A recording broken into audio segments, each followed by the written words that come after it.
I made a terrible mistake. About 3 months ago I completely screwed up a product for a client. However, thanks to a lot of hard work I managed to create a new product for a client in time, and in this clip I will show my way how to make a failed project successful again. My name is Daniel and I will show you how to make a very beautiful, unique looking smoking pipe with simple tools and exotic wood. I will go through all the steps in detail, from how I designed the pipe and how I stain and wax this smoking pipe. The wood I use is called Briar root. It is extremely hard, dense and heat resistant, and it is primarily used for making smoking pipes, as it does not affect the aroma of the tobacco inside. The football side tubers are harvested at the age of about 30 to 60 years, then they're cooked for several hours and dried for several months before they're further processed. I start by drawing out the center of the bowl and then the shape of the smoking pipe to create an image on how big it will be. The pipe I was going to create here was for a client who recently turned 30 years old, where his friends have ordered this for him without his knowledge. My best advice for someone who wants to start making things for clients is to make sure you still have time to make a new product if you fail the first one. For this piece of Briar in front of me now, the idea was to create a normal, smooth variant of a billiard with a silver ring at the end of the body. To make such a pipe with simple tools requires a little precision and that you are focused. I personally think that the most difficult part is to make the end of the body perfect so that the silver ring fits perfectly. If you want to see what the successful product I actually delivered to the client looks like compared to this total failure, there is a full 27-minute video with step-by-step instructions on how I made it. But right now I have no idea that in the last stages I will fail, so let's enjoy the manufacturing process until I screw up and then manufacture something completely unique for YouTube. After I have drawn the shape of the pipe, the first step is to drill the hole for the tobacco inside. It is important to do this first, as it is difficult otherwise to make this hole completely straight later in the process, when the pipe body is already shaped. I drill the hole in stages with smaller drills first to create a pilot hole and to make it easier for my special drill bit to remove material. The last drill bit is shaped to create a bowl at the bottom of the hole so that the tobacco will lay nicely and get a good combustion. If you don't have a special drill bit, you can make your own, as I show you how to do it in my first pipe making video. Here you can see the bowl formed at the bottom of the hole. The next hole to be drilled for the smoke channel should ideally hit the bottom of the bowl for the best effect. But first it's time to start shaping the pipe body. To save time I try to saw off as much material as possible, because later I will shape and carve the pipe body with one of my favorite tools. Professional pipe makers usually use a lathe when making the body and the pipe, as it creates very precise results, and above all, it is much faster. I am not mass producing pipes right now, when I especially don't have room for a big lathe in the space I'm using right now for my business and my YouTube channel. After I've sawn off as much material as possible, the next step is to drill the hole for the smoke channel and the nozzle with room for the tenon to fit. These holes are made in 2 steps. First, I start by making the hole for the nozzle itself. When I order that part, I make sure to order it with a tenon that fits one of my drills perfectly. In this case, the hole should be 8 mm or 5/16 of an inch to fit the tenon perfectly. Here you can see the entire mouthpiece with the tenon and the drill bit in the same diameter. This drill bit is a regular wood drill bit, and at the end of there is a point, so it makes it easy to drill the hole exactly where you want it to be, and it also creates a small hole at the end of the hole, which makes it easier for my other drill bit later to drill exactly in the middle. The next drill bit to be used to create the smoke channel is only 2.5 mm thick and quite long for its size. For some inexplicable reason I'm very good at drilling small holes with high precision. Making these holes freehand is a big risk, as I can ruin this project if I drill it a few millimeters wrong. The meaning of life is to take risks, and as you can see I succeed once again. The hole for the smoke channel is exactly at the bottom of the bowl, and my cockiness will continue to exist until later in this video. Many who watch my other videos like my dry humor and sarcasm, and I don't take myself too seriously. I am always completely honest with you viewers in my videos, and I started this YouTube channel a little more than a year ago, and I really like the format. Last November I met the requirements to become a YouTube partner and became monetized.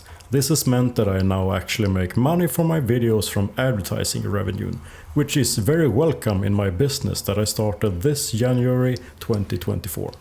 If you like dry humor and sarcasm, please subscribe, like and comment on this video. I still respond to all my comments and I have big plans to continue posting videos here as I make products for my clients. Dremel has sponsored me with this tool, the Cordless 8260. This is one of my favorite tools as it is so extremely versatile with all the accessories that come with it, and it's so powerful for its small size. If you're going to start making pipes freehand or other similar projects, I can really recommend buying this tool. I bought these golden carving bits, Dremel Max, myself because I wanted to test how well these worked for shaping the pipe body. These are coated with titanium nitride to last longer than the standard bit. The whole tool is ergonomic and easy to use, and instructions for all the different accessories are in the Dremel app, which I show in a previous video. I fast forward these clips as it isn't super interesting watching me carve a pipe body with different attachments for 25 plus minutes. The whole carving took between 20 to 30 minutes, I believe, and I used the golden carving bit and the Dremel's grinding wheels with 60 grit and 120 grit sandpaper. And now when I've shaped the body roughly to its final shape, the first sign comes that I should have immediately started with a new pipe body to avoid spending time on something that is doomed to fail. Due to the conditions of the briar root grows in, there is a possibility for the root to encapsulate sand when growing. This creates small imperfections or holes in the wood, as you can see here. I was annoyed but figured I could work it out later in the process and started right away with what I thought was the next step. I shaped the end of the body for the mouthpiece and completely forgot that it should be shaped to fit the silver ring and not the outer diameter of the mouthpiece.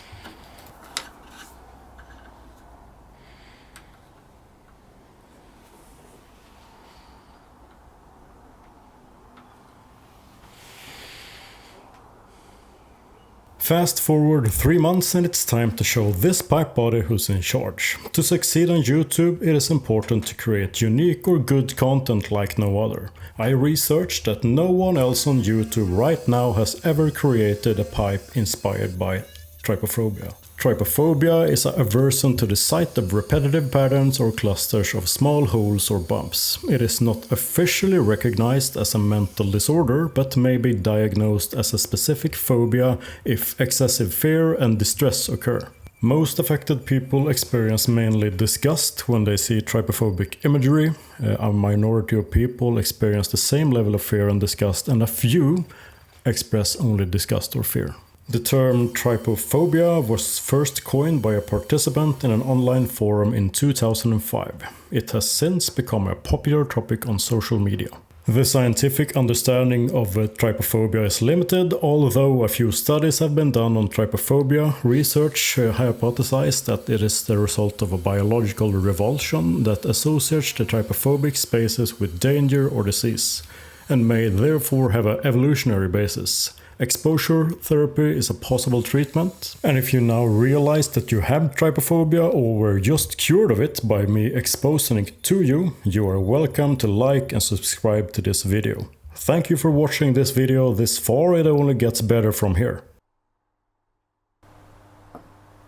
I personally don't think the pattern is particularly scary, right now anyway. I am most happy to realize that this can become something completely unique. I proceed to finish the pipe body by removing the last blemishes with my rasps to create a smooth body. I find that these rasps are perfect for making pipes as you can carve away material with a high precision. I spend a lot of time at this stage as I want to avoid removing a lot of material later when I have to sand the whole body smooth with sandpaper. When I sand the body of this pipe, I start with 120 grit sandpaper and slowly work my way up to 600 grit. When sanding a body like this, you spend a lot of time in the beginning on the sandpapers that have a lower number of grits, and later you need to spend less and less time on each grit until you achieve a smooth piece of wood. And now when the pipe body is smooth, it's time to make this pipe even more unpleasant. To really highlight the holes that make some people feel unique by telling everyone that they have a phobia as they don't really have any real problems, I'm going to color the holes with a color that's actually used to dye leather. This color is potent and very black. The liquid is applied with a pipe cleaner and creates a very black surface that actually doesn't penetrate as deeply as you might think, which helps me later in the process. I can recommend using some kind of plastic gloves to prevent getting this on your hands. When it has been dried, it is time to sand the body again, as I only want the black color down in all of the holes to make them as visible as possible. And here you see how easy it is to remove the coloring with ordinary sandpaper. As a contrast to the black color, I will color the sanded part with a browner coloring. To do this, I use the same type of product as before, but from a different brand. This coloring is very dark brown and can be thinned with a liquid to be a little paler, which is what I'm trying to achieve. I have saved previous offcuts from the same piece to have something to test the coloring on. I'm looking to create roughly the same coloring as the browner piece that I dyed earlier, as I want to have that color on the pipe body. And when I've managed to recreate it, I start to apply the coloring with another pipe cleaner and then let the whole piece dry properly for about 24 to 48 hours before the next step. I like the coloring and how the surface of the pipe turned out after it had dried.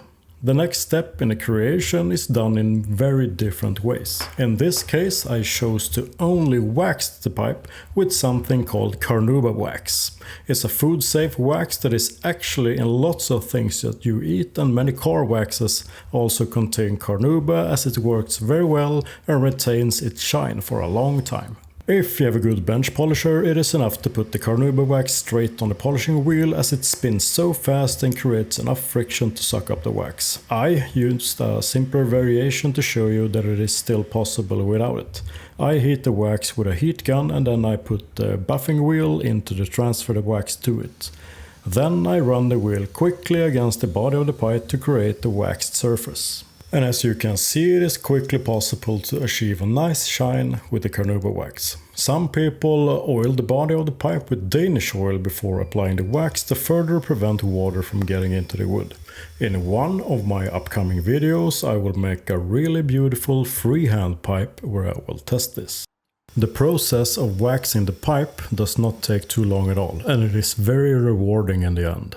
When I'm done, it is time to put my mark on the underside of the pipe body.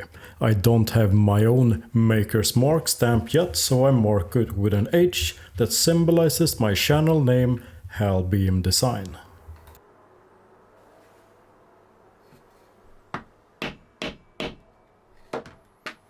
If you watched this video so far, you might as well subscribe. I will continue to post clips like this, and your subscription, comment or like will help me show this video to more and more people on YouTube.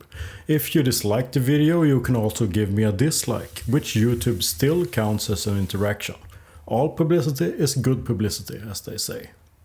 To make the pipe even more interesting, I want to slightly bend the acrylic mouthpiece a little bit to make it more aesthetically pleasing, which is a bit ironic right now, as I made the body look like a phobia. I heat up the mouthpiece slowly for about 1 to 2 minutes to make it warm throughout the material. When it is hot enough, I test bending the mouthpiece a little bit to check that I can shape it into the final shape. Then I hold it for a little while to let it cool down, and then I place it on the board to cool down even more. Once it's put together, I'm very happy with how it turned out. First manufactured trypophobia pipe on YouTube. I haven't decided yet if I'm going to put it up for sale on my website or if I'm going to give it away to someone here on my YouTube channel. If you have any suggestions for what I should do with the pipe, or if you just want it for yourself, just subscribe and comment on this video so you don't miss out on what happens with it. Thanks to all of you who have watched this whole video. See you next month. Bye.